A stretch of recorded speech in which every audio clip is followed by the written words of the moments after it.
ان پہ جو آپ اس وقت مناظر دیکھ رہے ہیں یہ سعودی عربیہ کا ایک واقعہ ہے جو عرب کے تمام میڈیا چینل کی زینت بنا رہا اور اس وقت پاکستان کے سوشل میڈیا پلیٹ فارم پہ بہت تیزی سے اس کو شیئر کیا جا رہا ہے۔ اس واقعے میں ایسا کیا ہے کہ اس کو شیئر کرنا ضروری تھا؟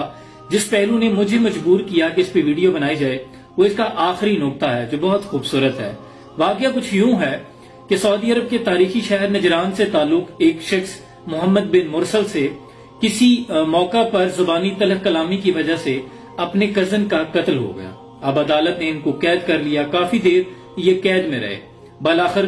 عدالت نے یہ فیصلہ سنایا کہ اس قتل کے قصاص میں ان کی گردن اڑا دی جائے، یعنی سزائے موت سنا دی گئی۔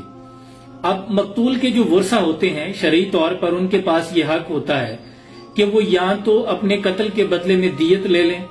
یا پھر فی سبیل اللہ معاف کر دیں۔ اب یہاں جو محمد بن مرسل ہیں جن سے قتل ہوا تھا، ان کے قبیلے آل رزق کے بڑے بوڑھے بزرگوں نے، اکابرین نے، شیخ نے، بچوں نے، نوجوانوں نے یہ فیصلہ کیا کہ ہم جو قتل ہوا ہے آل سنیج کا بندہ، ان مقتول سے جا کر درخواست کرتے ہیں کہ وہ ہمیں دیت لے لیں یا جو بھی رقم وہ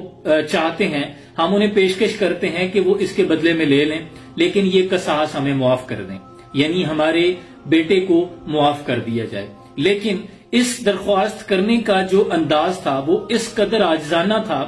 کہ آل رزق جو محمد بن مرسل جن سے قتل ہوا تھا، اس کے تمام شیخ بڑے بوڑھے بزرگوں نے اپنی اکالیں، اپنی چادریں، اپنے جبے اور تمام وہ اشیاء جو عزت کی حامل ہوتی ہیں اپنی دستاریں اتار کر اس قبیلے کے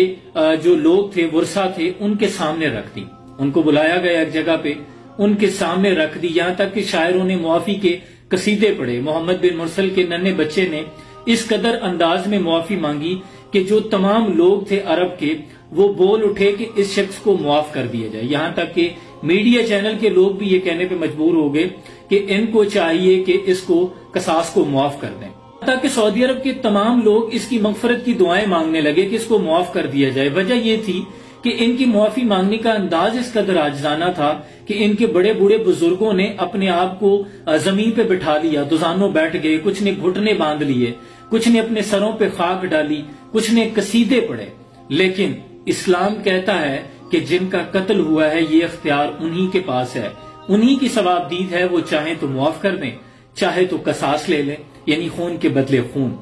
لیکن وہ جو مقتول کے ورثہ تھے انہوں نے نہ تو جو رقم پیشکش کی جا رہی تھی اسے بھی ٹکرا دیا اور نہ ہی معافی قبول کی۔ انہوں نے کہا کہ نہیں، ہمیں اپنے قتل کا قصاص چاہیے۔ ان قانون کی خوبصورتی یہ ہے کہ وہاں کے قانون کے مطابق جو اسلام کا قانون ہے کہ ہر چھوٹا اور بڑا برابر ہے۔ مقتول کے ورثہ نے جو کہا قصاص لینا ہے تو عدالت نے اس پر پھر عمل درآمد کروایا۔ 20 ستمبر کو یہ جو گزشتہ گزرا ہے محمد بن مرسل کی گردن قصاص میں اڑا دی گئی۔ یہ بالکل وہی جھلک ہے کہ جب حضور کے دور میں قبیلہ بنو مخزوم کی ایک اعلی نسب کی فاطمہ نامی خاتون نے چوری کی تو ایک صحابی کے ذریعے حضور کو یہ پیغام بھجوایا گیا کہ وہ بڑا مضبوط قبیلہ ہے تو اگر چاہیں تو اسے معاف کر دیا جائے، تو حضور نے اس پر ناراضگی کا اظہار کیا۔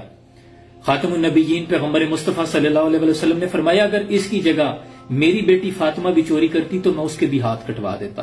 اللہ اکبر، یہ ہے اسلام کی خوبصورتی، اسلام کا معیار۔ جب حضرت ابو ذر غفاری دروازے میں کھڑے ہو کر امیر المومنین حضرت عمر سے پوچھ لیتے ہیں کہ عمر تمہارے ملازم نہیں ہے کہ تمہارا انتظار کرتے رہیں اور تم جمعہ کی نماز کے لیے لیٹ ہو جاؤ، اور حضرت عمر ممبر پہ آ کے وضاحت پیش کریں کہ میں آپ سب سے معافی چاہتا ہوں، در حقیقت میرے پاس کرتا ایک ہے، عبداللہ کی ماں نے ذرا دھو کے سکھانے کے لیے ڈالا تھا، ابھی بھی گیلا ہے، آپ آ کر دیکھ سکتے ہیں، اس لیے مجھے آنے میں تاخیر ہو گئی۔ جب حضرت عمر سے پوچھا جاتا ہے کہ ہمارا کرتا تو بنا نہیں، جتنا کپڑا ملا تھا آپ کا کیسے بن گیا ہے، تو وہ وضاحت پیش کرتے ہیں کہ میں نے عبداللہ نے اور میں نے جو میرا بیٹا ہے دونوں کے حصے کا جوڑ کر کرتا بنایا ہے۔ اسلام کا یہ بھی معیار تھا کہ خود حضرت علی کرم اللہ وجہ الکریم امیر المومنین ہیں، قاضی کے سامنے ہیں، اور قاضی نے امیر المومنین حضرت علی کے خلاف یہودی کے حق میں ذرہ کا فیصلہ سنا دیا تھا، اور حضرت علی کرم اللہ وجہ الکریم نے ایک قاضی کو جب اپوائنٹ کیا پھر خود اسے معزول کیا تو اس نے اپنی غلطی پوچھی، یا امیر المومنین میری غلطی کیا ہے؟ تو حضرت علی نے فرمایا کہ میں نے سنا ہے کہ تمہاری آواز تمہاری عدالت میں سائل کی آواز سے زیادہ بلند ہو جاتی ہے۔ اللہ اکبر، یہ اسلام کے عدل کا معیار تھا، یہ تھی وہ روایات جس پر اسلام کو اللہ نے عزت بخشی۔ صد افسوس کہ اس وقت تو بالکل اس کے برعکس ہو رہا ہے۔ یہاں کمزور کے لیے تو قانون ہے لیکن بڑوں کے لیے کوئی قانون نہیں، وہ جو مضبوط ہیں۔